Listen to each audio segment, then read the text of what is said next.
Can Canadians trust TransCanada and the National Energy Board to build and regulate the Energy East pipeline? My name is Evan Vokes. I was a materials engineer at TransCanada Pipelines.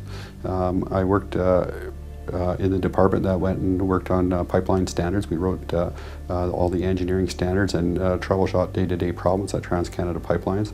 I specialized in non-destructive examination of pipelines, but I also did a lot of work in welding and materials of pipelines. I would honestly say that I worked on some of the safest pipelines in the world and some of the most unsafe pipelines in the world. A lot of it had to do with the particular project manager, how well the project went in our compliance with the code and regulation as to how comfortable I am with the safety of the pipeline.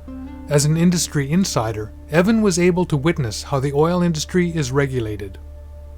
The regulators adopted the code as a minimum standard that the industry has accepted of safety for a pipeline. The priority was the project completion, there's no doubt about that. All projects have three components. They have price, schedule, and quality. The problem you have when you plan your whole project around cost and schedule is every time you have a quality problem, it starts extending the schedule out. So either you have to fix it by applying a lot of money or you have to take a longer schedule. Inevitably, they would hope that people would overlook major problems to allow them to put things into service and they would deal with them later. That's actually what the focus was, is to get a pipeline into service so it created revenue sooner than later. When it went and came down to it, we were there to enable projects to get things done more than we were to ensure compliance with the code. In late 2012, Evan went to the National Energy Board with concerns about TransCanada's inspection practices.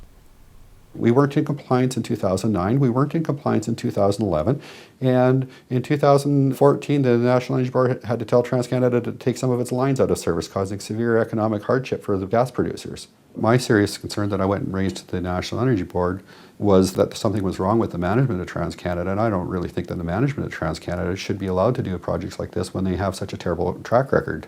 And even the National Energy Board agreed that the bad behavior continued after I had left. So all the engineers that talked about how they wanted things to change after I left, they didn't change anything. So the company kept going on the same course. So how are you going to trust this company to do integrity work when they have no integrity, personally? That's the part that I have a real challenge with. I don't have a problem with the pipe as much as I have a problem with the people that are operating the pipe. Evan was fired by TransCanada for blowing the whistle on their poor practices, and his concerns were ignored. But what happened to the pipelines he raised alarms over? We went in an emergency repair on a pipeline. It was put back into service and it ruptured in 2013.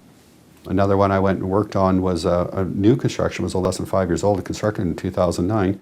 We had terrible problems during construction of the pipeline. I actually rejected a series of welds that I was overruled on because the pipe was too important to keep into service. And ultimately that pipeline went and ruptured on October 17, 2013, just a few years later. This is one of the most advanced pipelines in the world, and the construction methodology won the International Pipeline Conference in 2008 for Paper of the Year. We get to see that all the bonuses of TransCanada employees are tied to financial performance, still. Okay, so if all your bonuses are tied to financial performance, it is absolutely going to, sooner or later, run into a problem where quality is not going to be adhered to. I mean, it's just going to happen. That's how management chooses to run that company. So should Canadians be concerned about TransCanada's new proposed pipeline, Energy East? The concerns with the Energy East pipeline is that it's not just a old pipeline, it's antiquated technology. We would never build it that way anymore. It's not legitimate or legal to do that. So when you're trying to repurpose a pipeline, you really have to do it in a diligent manner. If we have a leak in a gas pipeline, it likes to make its presence known very quickly.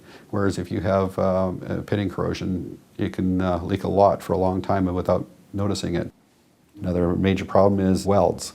If you have a leak at a girth weld, you can put a pile of oil out without ever tripping a flow warning. Like, you can lose a lot of oil at 2%. 2% oil is a big pile of oil on 400,000 barrels a day.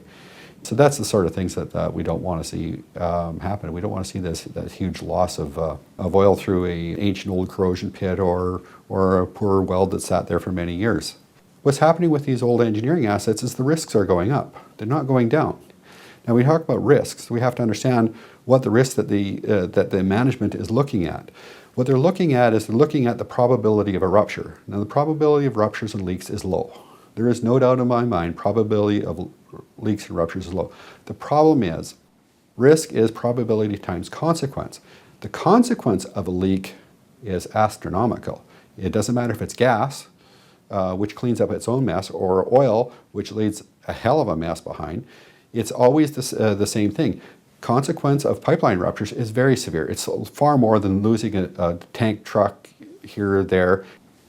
Individually, I worked with a lot of excellent people at TransCanada.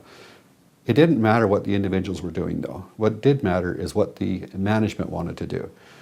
When I went and wrote my complaint to the National Energy Board, I wrote it from the point of view of how management affected our ability to comply with the regulations. The point is, we never complied with the regulations at the will of management. It's the management and the lawyers and the accounting people and the project people that ultimately made decisions that should have actually been left into engineering. So those same people are still making those same decisions. And those same people that are making those cost and schedule decisions are going to build Energy East pipelines. If they have a problem, if they have a contractor that's going to overheat a piece of pipe or something like that, it's going to go in the ditch. Without adequate supervision, unless something changes, that's the way it is. Is the National Energy Board looking out for the best interests of Canadians? The National Energy Board essentially has the same powers, very similar to Court of Queen's Bench and the RCMP rolled into one. They have unlimited powers of investigation and they have unlimited powers of enforcement, yet they do nothing. Do I think management of the National Energy Board is too close to the politics? Yes, I do. Do I think that there is a serious lack of technical knowledge actually sitting on the board of the National Energy Board? I certainly do. If we can't get the regulator to look at these very serious issues, that when I was at TransCanada, I thought they were ignorant. I thought it was because they didn't understand what they were doing. But when you explain it to them in full detail with their full knowledge, and they encourage you to put in a complaint, and then they don't deal with it until the media starts asking them about it, I think that's very, very wrong. I think it's very, very wrong that they operated in an opaque fashion until I went to the Canadian Senate and to talk about their misdeeds. At the Canadian Senate, I said, if anybody needs to have a quality management system, it would be the National Energy Board more than any of their clients. The pipeline companies will do nothing more or less than the National Energy Board will require. When we allow businesses to operate outside the code and regulations and knowingly violate basic principles of science, exposing the public and the environment to long-term risk, I think that's wrong. TransCanada and the National Energy Board can't be trusted to build and regulate the Energy East pipeline. The Council of Canadians opposes Energy East. Find out how you can get involved at canadians.org/energy.